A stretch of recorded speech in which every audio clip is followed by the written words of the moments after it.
News కి స్వాగతం. వార్తల ముందుగా ముఖ్యాంశాలు. పల్నాడు జిల్లా వినుకొండలో ఘనంగా జరిగిన స్వచ్ఛాంధ్ర స్వర్ణాంధ్ర కార్యక్రమంలో ముఖ్య అతిథిగా పాల్గొని స్వర్ణాంధ్ర రథాలను ప్రారంభించిన ముఖ్యమంత్రి చంద్రబాబు.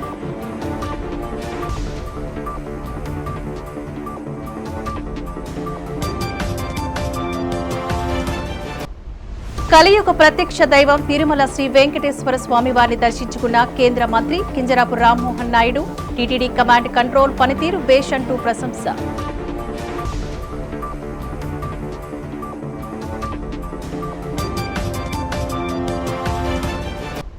తెలుగు తండ్రు ఆధ్వర్యంలో నగరంలో అత్యంత ఘనంగా జరిగిన అంతర్జాతీయ మాతృభాషా దినోత్సవ వేడుకలు. తెలుగు తల్లి విగ్రహానికి పూలమాలలు వేసి నీరాజనాలు అర్పించిన పరావస్తు సూరి పలువురు ప్రముఖులు.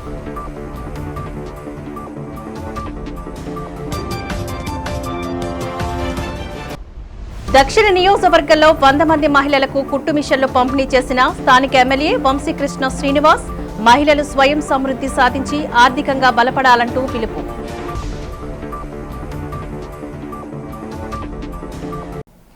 పల్నాడు జిల్లా వినుకొండ వేదికగా ముఖ్యమంత్రి నారా చంద్రబాబు నాయుడు శనివారం స్వర్ణాంధ్ర స్వచ్ఛాంధ్ర కార్యక్రమాన్ని ఘనంగా ప్రారంభించారు. ఈ సందర్భంగా ఆయన తొలుత స్వర్ణాంధ్ర రథాలను, తడి పొడి చెత్త సేకరణ రిక్షాలను జెండా ఊపి ప్రారంభించడమే కాకుండా వెర్మీ కంపోస్ట్ తయారీ విధానంపై ఏర్పాటు చేసిన ప్రదర్శనను ఆసక్తిగా తిలకించారు. అనంతరం ఏర్పాటు చేసిన భారీ బహిరంగ సభలో ముఖ్యమంత్రి ప్రసంగిస్తూ 2025 మార్చి నాటి నుంచి ఈ ప్రతిష్టాత్మక పథకాన్ని పూర్తి స్థాయిలో అందుబాటులోకి తీసుకువస్తున్నట్లుగా ప్రకటించారు. ఉప ముఖ్యమంత్రి, పంచాయతీరాజ్ శాఖ మంత్రి పవన్ కళ్యాణ్, పురపాలక శాఖ మంత్రి నారాయణ సారథ్యంలో ఈ కార్యక్రమం విజయవంతంగా ముందుకు సాగుతోందని ఆయన కొనియాడారు. భవిష్యత్తులో ప్రజలు తమ ఇంటి చెత్తను రోడ్లపై పారివేయకుండా స్వర్ణాంధ్ర రథాలకు అప్పగించడం ద్వారా పర్యావరణ పరిరక్షణతో పాటు ఆదాయాన్ని కూడా పొందే అవకాశం ఉంటుందని సీఎం వివరించారు. ఈ విధానం వల్ల పరిసరాల పరిశుభ్రత పెరగడమే కాకుండా సామాన్యులకు అదనపు ఆదాయ వనరుగా మారుతుందని ఆశాభావాన్ని వ్యక్తం చేశారు. పల్నాడు జిల్లాకు ఒక ప్రత్యేకమైన గుర్తింపు ఉందని, ఈ ప్రాంతం పేరు వింటేనే ఒక రకమైన వైబ్రేషన్ వస్తుందని ప్రశంసిస్తూ జిల్లా అభివృద్ధికి ప్రభుత్వం కట్టుబడి ఉందని స్పష్టం చేశారు. ఈ కార్యక్రమంలోని స్థానిక MLA Ramanjaneyulu, Swachhandhra corporation chairman Pattabhi, collector Kritika Shukla తదితరులు పాల్గొన్నారు. ఈరోజు మీ ఉత్సాహం చూస్తున్నా, మీ అభిమానం చూశాను. అదే మరిగా మీ ఎమ్మెల్యే ఆంజనేయులు గారి ఉత్సాహం చూశాను.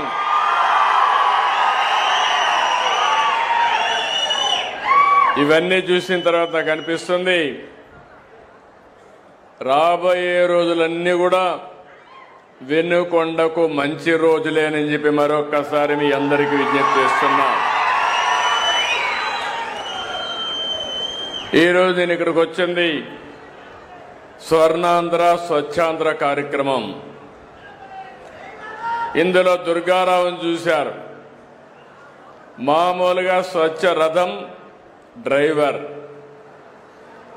ఆయన డ్రైవర్గా ఎంత సమర్థవంతంగా పనిచేశాడంటే, గ్రామం తిరిగి ఏదైతే ఇంతమని పేరు లక్ష్మీ గోవిందమ్మ గారు చెప్పారు, ఈ కార్యక్రమం నాకు చాలా బాగా నచ్చింది. వేస్ట్ నుంచి సంపద, చెత్త నుంచి సంపద ఏ విధంగా సృష్టించగలుగుతామో మాకు నేర్పిస్తే బ్రహ్మాండంగా నచ్చిందని వారు చెప్పే పరిస్థితికి వచ్చారు. వారిని కూడా అభినందిస్తున్నా. ముఖ్యమంత్రి చంద్రబాబు నాయుడుకు సుప్రీంకోర్టు మీద కూడా నమ్మకం లేదని, అందుకే 1 మెన్ కమిటీ వేసి తనకు కావాల్సినట్లుగా రిపోర్టు తెచ్చుకోవాలని చూస్తున్నారని వైఎస్ఆర్సీపీ ఎమ్మెల్సీ లేల ఆపిరెడ్డి విమర్శించారు. శనివారం ఆయన మీడియాతో మాట్లాడుతూ తిరుమల లడ్డూపై విష ప్రచారం చేసినందుకు గాను చంద్రబాబు ప్రజలకు బహిరంగ క్షమాపణ చెప్పాలంటూ డిమాండ్ చేశారు. కౌన్సిల్లో చర్చకు టీడీపీ నేతలు భయపడి పారిపోతున్నారని, ఎన్ని డైవర్షన్ రాజకీయాలు చేసినా ప్రజలకు వాస్తవాలు అర్థమైపోయాయని పేర్కొన్నారు. లడ్డూ ప్రసాదంపై అసత్య ప్రచారంతో ప్రపంచవ్యాప్తంగా ఉన్న హిందూ భక్తుల మనోభావాలను చంద్రబాబు దెబ్బతీశారని ఆరోపించారు.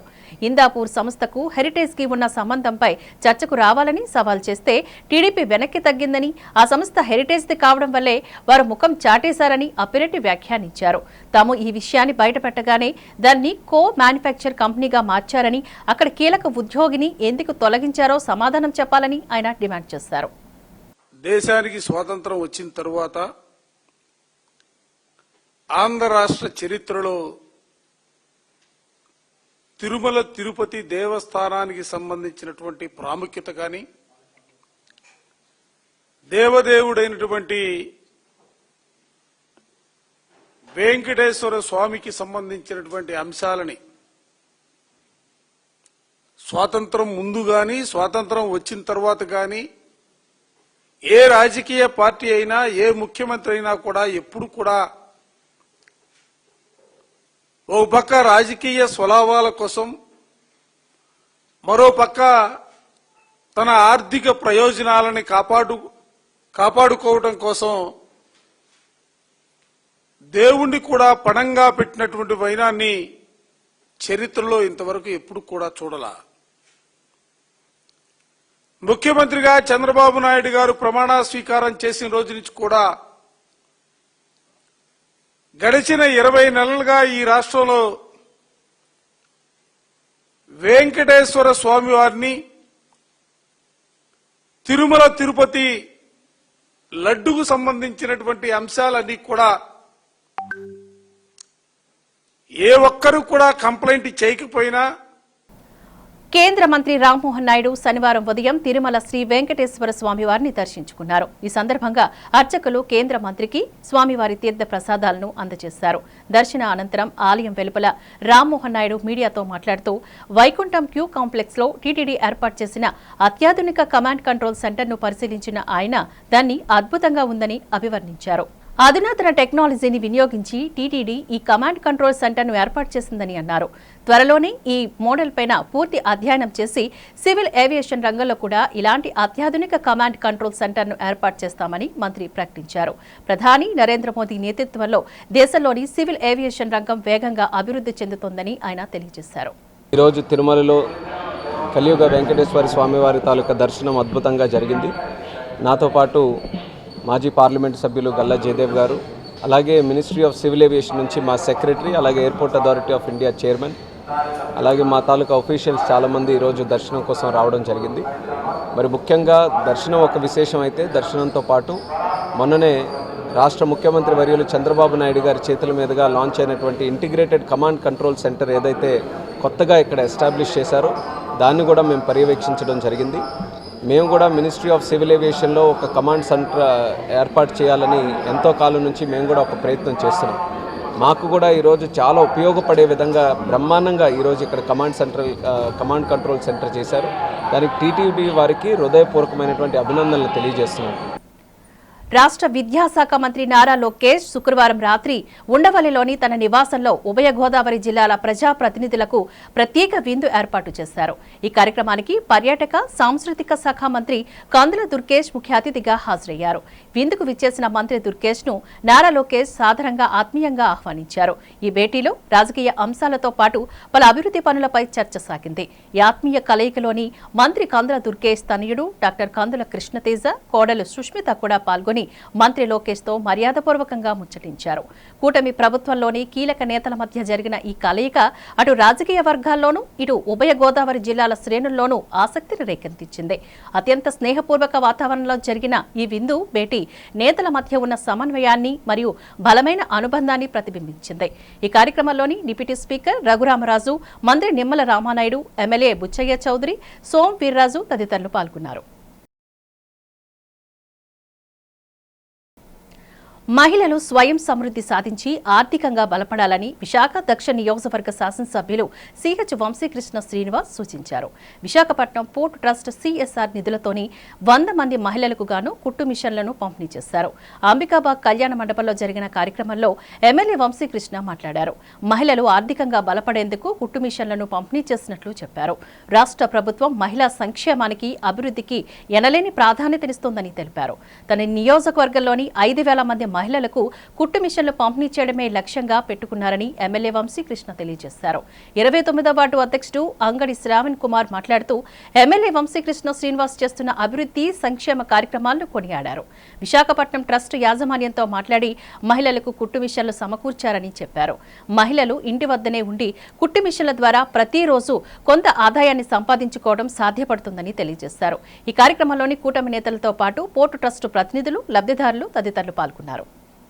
ప్రాంతం అందరూ కూడా మహిళలు ఎవరి మీద కూడా ఆధారపడకుండా వాళ్ళ కాళ్ళ మీద వాళ్ళు నిలబడాలి, వాళ్ళు ఆర్థికంగా సామాజికంగా ఎదగాలని ఒక లక్ష్యంతో వాళ్ళు కుట్టు మిషన్లు అడిగారు. వాళ్ళందరూ కూడా చిన్న చిన్న షాపులు పెట్టుకొని జీవనోపాధి చేసుకొని హ్యాపీగా ఉండడానికి తోడ్పడుతుంది. ఎవరైతే షాపులు పెట్టుకొని డెవలప్ అవుతారో ఇంకా కూడా మళ్ళీ కూడా ఇవ్వడానికి కూడా మేము రెడీగా ఉన్నామని చెప్పడం జరిగింది.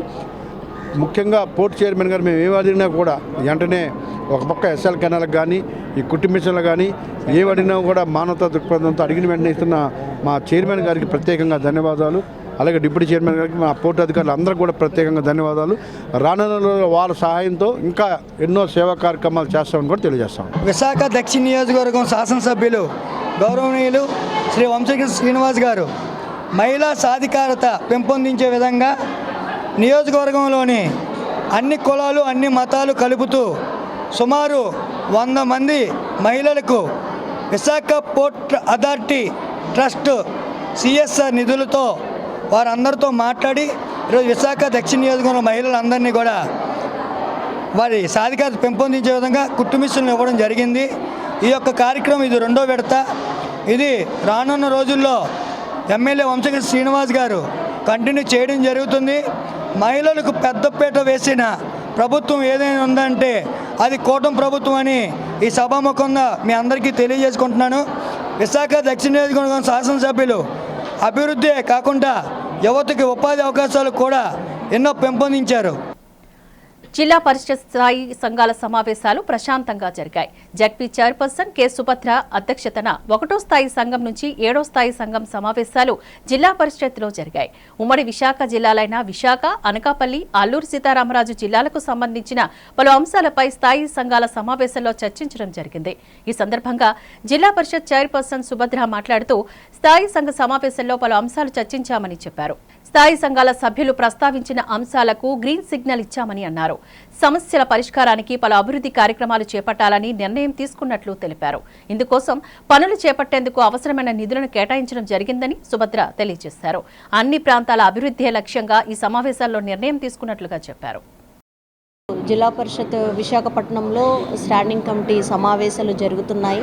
ఎప్పట్లాగే 7 కమిటీలు ఉంటాయి. 7 కమిటీలకి గాను ఆయా ఆఫీస్లో జరుగుతూ ఉన్నాయి. సో ఇప్పటి వరకు కొన్ని స్టాండింగ్ కమిటీ రివ్యూ మీటింగ్ అనేది రివ్యూ జరిగిందండి.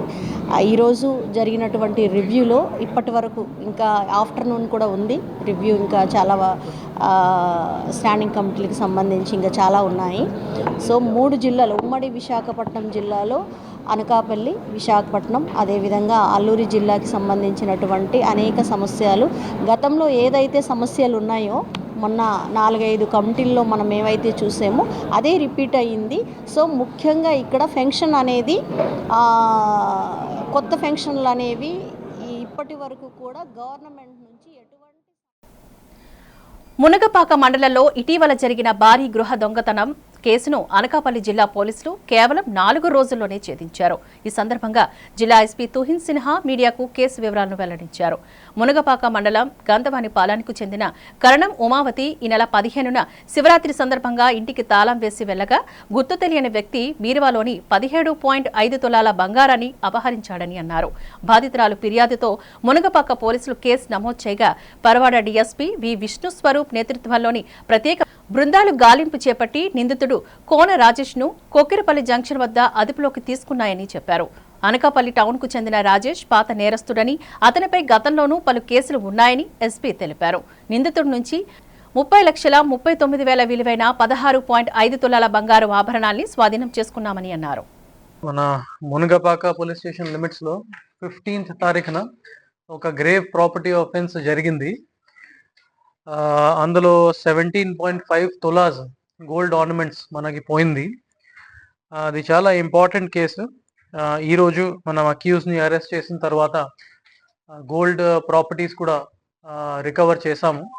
ఈ డీటెయిల్స్ చెప్పడానికి ఈరోజు మీడియా ఫ్రెండ్స్ అందరికీ పిలవడం జరిగింది. ఈ 15th తారీఖున ఈ గంటవాణిపాలెం విలేజ్ మునగపాక మండల్లో ఒక ఇంట్లోనే victim and her family members Shivaratri festival కోసం బయటకు వెళ్ళారు. అది నైట్ టైమ్ మళ్ళీ వచ్చిన తర్వాత 9:30 PM to 10:30 PM మధ్యలోనే వాళ్ళు ఇంట్లోనే హౌస్ బ్రేకింగ్ జరిగింది. Somebody had broken the lakhs and came in side.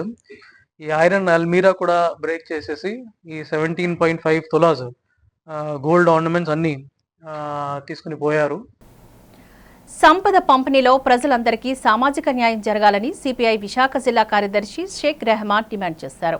అంతర్జాతీయ సామాజిక న్యాయ దినోత్సవం సందర్భంగా ఎల్ఐసి బిల్డింగ్ కూడల్లో గల అంబేద్కర్ విగ్రహం వద్ద సిపిఐ నిరసన కార్యక్రమాన్ని నిర్వహించింది. ఈ సందర్భంగా రెహమాన్ మాట్లాడుతూ నేడు సంపద అంతా కొంతమంది చేతుల్లోనే ఉండిపోతోందని అన్నారు. సంపద ఉన్నవారే సమాజాన్ని శాసిస్తున్నారని ఆవేదన వ్యక్తం చేశారు. దీంతో సామాజిక న్యాయం పేదలకు అందని ద్రాక్షలా మారిందని వ్యాఖ్యానించారు. నేటి ఆధునిక సమాజంలో ప్రతి అంశం ధనంతోనే ముడిపడి ఉందని చెప్పారు. ధనం ఉన్నవాడికి అన్ని రకాల న్యాయం జరుగుతోందని తెలిపారు. దీన్ని దృష్టిలో పెట్టుకునే ప్రభుత్వాలు సంపద పంపిణీలో సామాజిక న్యాయం పాటించాలని కోరారు. ఈ కార్యక్రమంలోని సిపిఐ నేతలతో పాటు ఆ పార్టీ అనుబంధ సంఘాల నాయకులు తదితరులు పాల్గొన్నారు. ఈరోజు అంతర్జాతీయ సామాజిక దినోత్సవం. ఆనాడు ఏదైతే ప్రపంచ దేశాలన్నింటిలో కూడా ఫిబ్రవరి 20వ తారీఖు అంతర్జాతీయ సామాజిక దినోత్సవంగా దాన్ని నిర్ణయించడం జరిగింది. ఈరోజు నిన్న సిపిఐ రాష్ట్ర సమితి పిలుపులో భాగంగా అన్ని ప్రాంతాల్లో కూడా నిరసన కార్యక్రమం జరుగుతున్నాయి. అందులో భాగంలో సిపిఐ జిల్లా సమితి ఆధ్వర్యాన్ని ఇక్కడ మన డాబా గార్డెన్స్ అంబేద్కర్ బొమ్మకి నివాళులర్పిస్తూ దండేసి నివాళులర్పించి చేయడం కూడా జరిగింది. ప్రధానంగా ఈరోజు సామాజిక న్యాయం అనేది అందరికీ కూడా ఈరోజు జరగట్లేదు. కొంతమంది వ్యక్తులు అంటే భారతదేశంలో ఉన్న 1% ఉన్న వాళ్ళందరి దగ్గర కూడా సంపద అనేది పోగుబడి ఉన్నది. ఈ పోగుబడి ఉన్న సంపద నుంచి పన్నులు ఎగ్గొట్టే చాలామంది ఉన్నారు కాబట్టి పన్నుల రూపంలో తీసుకొచ్చి అందరికీ సమానంగా పంపిణీ జరగాలనేది కూడా సిపిఐగా చెప్పడం అనేది జరుగుతుంది. రెండోది ఆదివాసీలు మైనార్టీలు ఎవరైతే ఉన్నారో ఈరోజు దళితుల మీద బీజేపీ గవర్నమెంట్ వచ్చిన తర్వాత దాడులు అనేది ఎక్కువగా జరుగుతున్నాయి. అంటే వివక్ష అనేది ఎక్కువగా చూపిస్తూ మనువాద భావజాలాలనే ముందుకు తీసుకెళ్తున్నారు తప్ప ప్రజలకు అవసరమైన సమస్యల మీద ఏది కూడా ఈరోజు బీజేపీ గవర్నమెంట్ అనేది పనిచేయలేని పరిస్థితి అనేది ఉంది. అంతర్జాతీయ మాతృభాషా దినోత్సవాన్ని పురస్కరించుకుని తెలుగుదండు ఆధ్వర్యంలోని మద్దిలపాలెం కూడల్లో శనివారం ఘనంగా వేడుకలు నిర్వహించారు. ఈ సందర్భంగా కవులు, కళాకారులు, సాహితీవేత్తలు మరియు విద్యార్థులు పెద్ద సంఖ్యలో పాల్గొని తెలుగు తల్లి విగ్రహానికి పూలమాల వేసి నీరాజనాలను సమర్పించారు. తెలుగుదండి అధ్యక్షుడు పరావస్తు సూరి మాట్లాడుతూ మాతృభాష అనేది సమాజంలోని వారందరికీ ఉమ్మడి భావ ప్రకటనకు సహజమైన వాహిక అని, అది బుద్ధి వికాసానికి జీవధార అంటూ కొనియాడారు. సమాజ అభ్యుదయానికి వెన్నెముకగా, సంస్కృతికి ఆయువు పట్టుగా నిలిచే మాతృభాషలు ప్రపంచవ్యాప్తంగా వర్ధిల్లాలని ఆయన ఆకాంక్షించారు. అనంతరం కార్యక్రమంలో పాల్గొన్న పలువురు కవులు, కళాకారులు మాట్లాడుతూ ఇటీవల జరిగిన ప్రపంచ తెలుగు మహాసభల్లో తెలుగు భాష రక్షణకు కట్టుబడి ఉంటామని కూటమి ప్రభుత్వం హామీ ఇచ్చిందని గుర్తు చేశారు. ప్రస్తుతం జరుగుతున్న శాసనసభ సమావేశాల్లోనే తెలుగు భాష మనుగడ కోసం ప్రత్యేక బిల్లును ప్రవేశపెట్టి భాషా రక్షణకు శాశ్వత చర్యలు తీసుకోవాలని వారు ప్రభుత్వానికి విజ్ఞప్తి చేశారు. ఫిబ్రవరి 21 అంతర్జాతీయ మాతృభాషా దినోత్సవం. 2000 సంవత్సరం నుండి దాదాపుగా 25 ఏళ్లుగా ప్రపంచమంతా కూడా మాతృభాషలు వర్ధిల్లాలి అని ఈ కార్యక్రమాన్ని యునెస్కో వారి సూచన మేరకు ప్రపంచవ్యాప్తంగా మాతృభాషాభిమానులందరూ కూడా చేసుకున్నటువంటి ఒక పెద్ద పండుగ, ప్రపంచ పండుగ ఈ అంతర్జాతీయ మాతృభాషా దినోత్సవం. దీనికి కారణం ఏంటి అంటే దాదాపుగా 1956లో బెంగాలు అప్పుడు తూర్పు పాకిస్తాన్గా ఉన్న సమయంలో పాకిస్తానీయులు ఉర్దూ భాషను బెంగాలీయుల మీద రుద్దడానికి ప్రయత్నం చేస్తే మాతృభాషాభిమానులైన బెంగాల్ వాసులు మా మాతృభాషలోనే మేము మాట్లాడతాం, మా మాతృభాషే మాకు కావాలి అని వారు పోరాడారు. ఆ పోలీసు కాల్పుల్లో యువకులు, ఆ భాషాభిమానులు, ఉద్యమకారులు ఒక 3 చనిపోయారు. వారి అమరత్వానికి గుర్తుగా యునెస్కో వారు ప్రతి సంవత్సరము ఫిబ్రవరి 21వ తేదీని అంతర్జాతీయ మాతృభాషా దినోత్సవంగా గుర్తించి జరుపుకుంటూ ఉన్నాం. ఆంధ్ర యూనివర్సిటీలో విద్యార్థి సంఘాల మధ్య చోటు చేసుకున్న ఘర్షణలతో వర్సిటీ ప్రాంగణం అట్టడుగుతోంది. ఇటీవల ఆర్ఎస్ఎస్ శాఖ నిర్వహణపైన ఎస్ఎఫ్ఐ, ఏఎస్ఎఫ్ఐ నేతలు నిరసన తెలపడం, ఇరు వర్గాల మధ్య తోపులాట జరగడంతోనే ఉద్రిక్తత మొదలైంది. తమ కార్యకర్తలపై దాడికి నిరసనగా ఏబీవీపీ శనివారం ఏయూ మెయిన్ గేట్ వద్ద ధర్నాకు దిగగా ఇతర సంఘాలు వారిని అడ్డుకోవడంతో పరిస్థితి రణరంగంగా మారింది. ఇదే సమయంలోని అల్లరిమూకలు వివిధ సంఘాల జెండాలను పీకేయడంతో ఉద్రిక్తత తారాస్థాయికి చేరుకుంది. సమాచారం అందుకున్న నగర police commissioner doctor Shankar Pratap Bagchi స్వయంగా రంగంలోకి దిగి పరిస్థితిని సమీక్షించారు. గుర్తింపు కార్డులను తనిఖీ చేసి బయట వ్యక్తుల వివరాలపై ఆయన ఆరా తీశారు. అనంతరం సిపి, ఏయూ, వీసీ, రెక్టార్, విద్యార్థి నేతలతో చర్చలు జరిపారు. ఏసీపీ లక్ష్మణమూర్తి ఆధ్వర్యంలో భారీ బందోబస్తును ఏర్పాటు చేశారు. ఈ సందర్భంగా బీజేపీ నేత సురేంద్ర మోహన్, ఏబీవీపీ రాష్ట్ర కార్యదర్శి వెంకట్ మీడియాతో మాట్లాడారు. గత కొన్ని రోజులుగా ఆంధ్ర విశ్వవిద్యాలయంలో జరుగుతున్నటువంటి అశాంతి నెలకొల్పినటువంటి ఏదైతే ఎస్ఎఫ్ఐ, ఏఎస్ఎఫ్ గుండాలు చేసినటువంటి ఈ యొక్క అరాచక తత్వాన్ని ఏబీవీపీ ప్రశ్నించడం జరిగింది. గత 3 రోజులుగా వీసీ గారికి, రిజిస్ట్రార్ గారికి, అసిస్టెంట్ కమిషనర్ ఆఫ్ పోలీస్ గారికి, ఈరోజు ఇక్కడ ఈ నగర కమిషనర్ గారికి మేము కంప్లైంట్ చేయడం జరిగింది.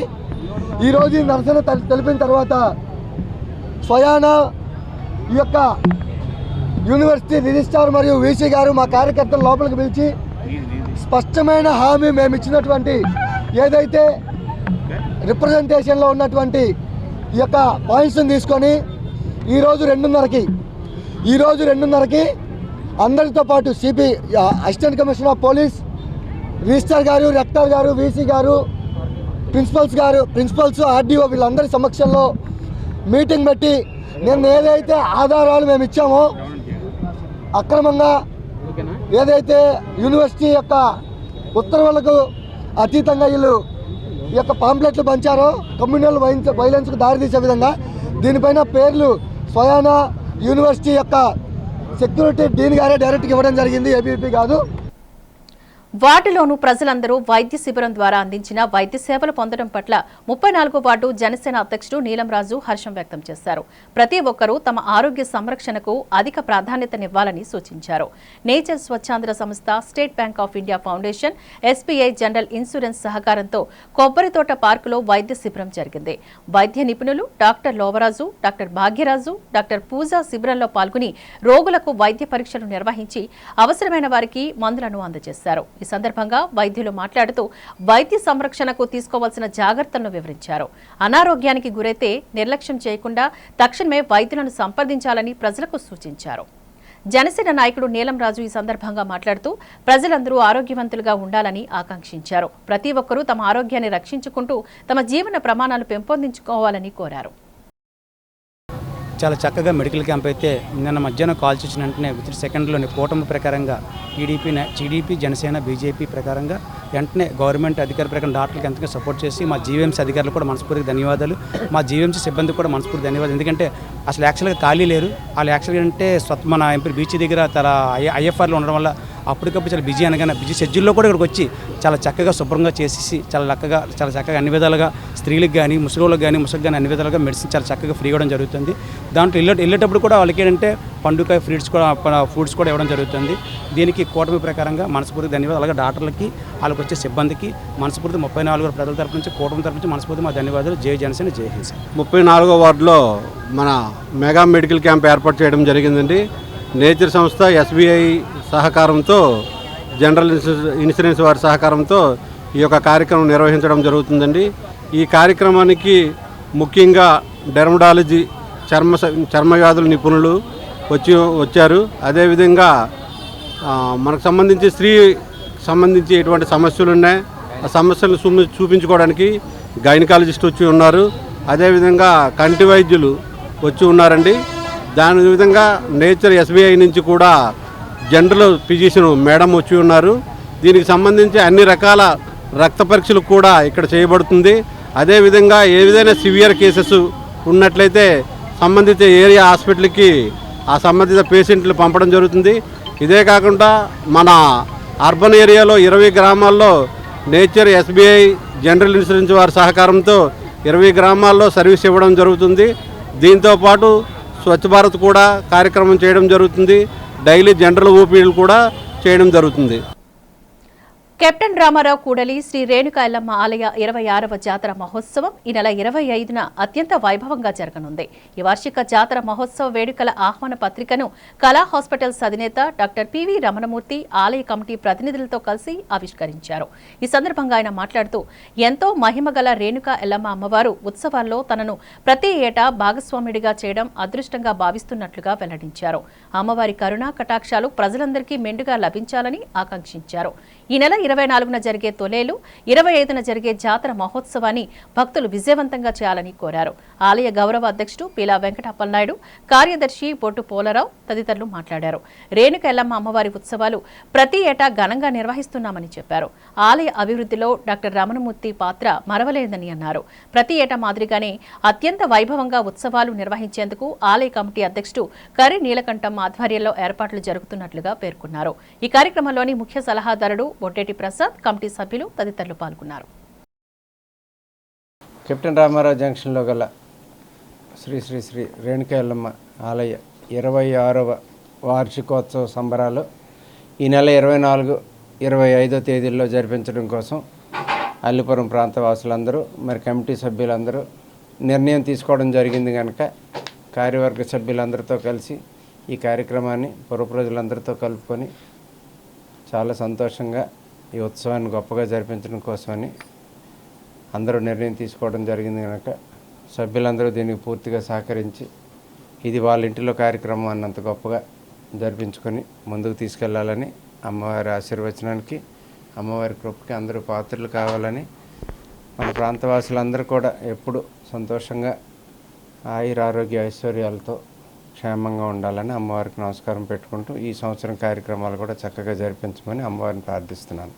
ఈ నెల 24వ తారీఖు, 25వ తారీఖు 2 రోజులు అల్లిపురం కెప్టెన్ రామారావు జంక్షన్ దగ్గర వెలిసినటువంటి రేణుకా ఎల్లమ్మ 26వ వార్షికోత్సవం జరుపుతున్నాం. 24వ తారీఖు తొలేలు సంబరము, 25 వార్ష మహోత్సవం. ప్రతి సంవత్సరంలాగే అంగరంగ వైభవంగా కూడా ఈ సంవత్సరం కూడా జరిపించడానికి మా కార్యవర్గం అంతా కూడా సన్నద్ధం అయినది. ఈరోజు ముఖ్యంగా కళా హాస్పిటల్ అధినేత అయినటువంటి రమణమూర్తి గారు వారి ప్రెమిసెస్ నుంచి ఈ ఉత్సవానికి సంబంధించినటువంటి కరపత్రాలు, శుభపత్రికని రిలీజ్ చేయడం జరిగింది వారి చేతుల మీదుగా. ఈరోజు ఈ ఆహ్వాన పత్రికలందరూ కూడా అందుకొని ఈ తాలూకా ఉత్సవాల్ని దిగ్విజయం చేయాలని చెప్పి మా తాలూకా విన్నపం. అమ్మవారు ఆలయ ప్రతిష్ట చిన్నబాబు గారి చేతుల మీద జరిగింది. అలాగే రోసన రమేష్ కుమార్ గారు వారి గ్రామ పెద్దలు అందరూ కలిపి ఆనాడు భూమి పూజ చేయడం జరిగింది. మరి నేటి వరకు కూడా తండాలుగా జనాలు అంతరాంతరాలుగా పెరుగుతున్న అమ్మవారి జాతర కానీ, ప్రతి లక్షల అన్నదానానికి కానీ మరి ఎంత జరుగుతుందంటే పీల అప్పలనాయుడు గారు వారు చేతుల మీదుగా ఆ రోజు భూమి పూజ జరిగింది, విగ్రహ ప్రతిష్ఠ జరిగింది. నేటికి ఏ మాకు అడ్డంక లేకుండా పండుగ జరిపించుకుంటుంది అమ్మవారు. మరి ఈరోజు 26వ జాతర సందర్భంగా మరి ఈరోజు మా డాక్టర్ గారి చేతికి కర్రపత్రాలు ఆయన చేతుల మీద మేము వదలాలనుకున్నాం, ప్రారంభోత్సవం చేసాం. నగరంలోని కింగ్ జార్జ్ ఆసుపత్రి సమీపంలో గోనె సంచిలో శిశువు మృతదేహం బయటపడటం శనివారం తీవ్ర కలకలం రేగింది. కేజీహెచ్ పర్యవేక్షణాధికారి కార్యాలయానికి కూతవేటు దూరంలోనే గోనె సంచిలో నవజాతి శిశువు మృతదేహం లభ్యమవడం ఆసుపత్రి వర్గాలను విస్మయానికి గురిచేస్తుంది. ఉదయం ఆ ప్రాంతం నుంచి తీవ్ర దుర్వాసన రావడంతో అనుమానం వచ్చిన సిబ్బంది తనిఖీ చేయగా సంచిలోని మృతదేహం బయటపడింది. అత్యంత కీలకమైన కేజీహెచ్ కార్యాలయం సమీపంలోనే ఈ ఘటన జరగడంపై అక్కడ భద్రతా లోపాలపై స్థానికంగా సిబ్బంది, రోగుల నుంచి ఆందోళన వ్యక్తమవుతోంది. ఈ నేపథ్యంలో సమాచారం అందుకున్న 1వ పట్టణ పోలీసులు కేసు నమోదు చేసి శిశువు ఎక్కడి నుంచి వచ్చింది, బ్రతికుండగా లేక చనిపోయాక పడేశారా అనే కోణంలోని విచారణ చేస్తున్నారు. ఏది ఏమైనా కేజీహెచ్లోని భద్రతా తీరుపై విమర్శలు వెల్లువెత్తుతున్నాయి. శిశువు మృతదేహాన్ని పోస్టుమార్టానికి తరలించినట్లుగా సిఐ వరప్రసాద్ తెలియజేశారు.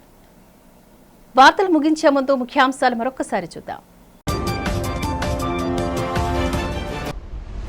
పల్నాడు జిల్లా వినుకొండలో ఘనంగా జరిగిన స్వచ్ఛాంధ్ర స్వర్ణాంధ్ర కార్యక్రమంలో ముఖ్య అతిథిగా పాల్గొని స్వర్ణాంధ్ర రథాలను ప్రారంభించిన ముఖ్యమంత్రి చంద్రబాబు.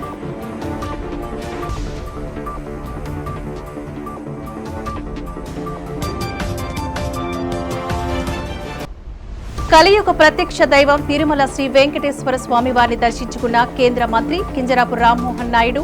టీటీడీ కమాండ్ కంట్రోల్ పనితీరు బేష్ అంటూ ప్రశంస.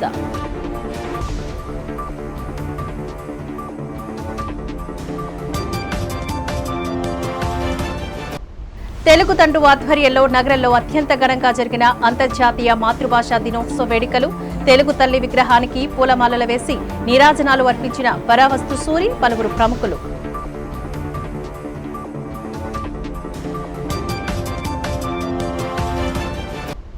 దక్షిణ నియోజకవర్గంలో 100 మంది మహిళలకు కుట్టు మిషన్లు పంపిణీ చేసిన స్థానిక ఎమ్మెల్యే వంశీకృష్ణ శ్రీనివాస్.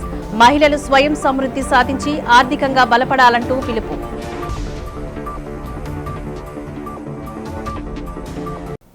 ఈ వార్తలు ఇంతటితో సమాప్తం. నమస్కారం.